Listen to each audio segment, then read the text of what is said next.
আমি দু তিনটি কথা সংক্ষেপে আপনাদেরকে বলতে চাই। প্রথম কথা হচ্ছে, যে কোনো আন্তর্জাতিক আইনে ভারত বাংলাদেশের বিরুদ্ধে ইতিমধ্যে যুদ্ধ ঘোষণা করেছে।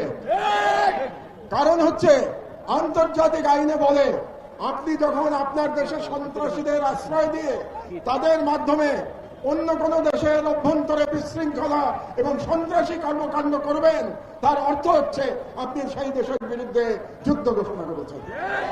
কাজেই আমি সরকারের প্রতি আহ্বান জানাচ্ছি, আপনারা অনতিবিলম্বে জাতিসংঘে ভারতের বিরুদ্ধে নালিশ উত্থাপন করুন।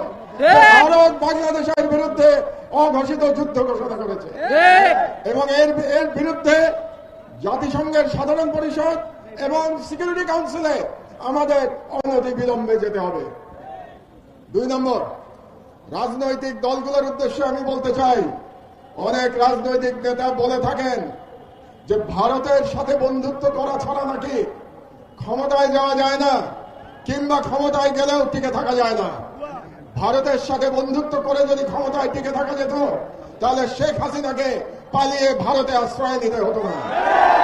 কাজেই আমি ওই সমস্ত রাজনীতিবিদদের বলে দিতে চাই, এই ওসমান হাদির বাংলাদেশে ভারতের দলালি করে কোন রাজনৈতিক দল ক্ষমতায় যেতেও পারবে না, ক্ষমতায় টিকে থাকতেও পারবে না।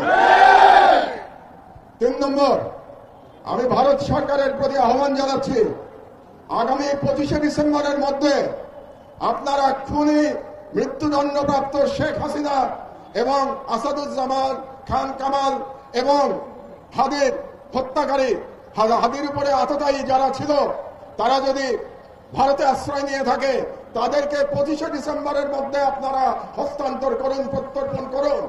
না হলে আমি হাদির রক্তের কসম দিয়ে বলছি, বাংলাদেশের প্রতিটি ভারতীয় প্রতিষ্ঠানের বিরুদ্ধে আমরা প্রতিরোধ সংগ্রাম শুরু করব। আমি সরকারের প্রতি আহ্বান জানাচ্ছি, 25 তারিখের মধ্যে যদি এই খুনিদের পাঠিয়ে দেওয়া না হয় বাংলাদেশে, তাহলে বাংলাদেশে কর্মরত প্রতিটি ভারতীয়ের ওয়ার্ক পারমিট বাতিল করতে হবে। আর আমি জনগণের উদ্দেশ্যে বলতে চাই, এই অথর্ব স্বরাষ্ট্র মন্ত্রণালয় দিয়ে আমাদের নিরাপত্তা পাওয়া যাবে না, তাদের আশা আমাদের ছেড়ে দিতে হবে। কাজেই জনগণের প্রতি আমি আহ্বান জানাচ্ছি, প্রতিটি ওয়ার্ডে আপনারা আইন শৃঙ্খলা কমিটি গঠন করুন, সমস্ত রাজনৈতিক দল মিলে একসাথে কমিটি গঠন করুন। তাদের দায়িত্ব হবে ফাঁসিবাদী এবং ফাঁসিবাদী দোষরদের চিহ্নিত করে তাদেরকে আইনের হাতে সোপর্দ করা।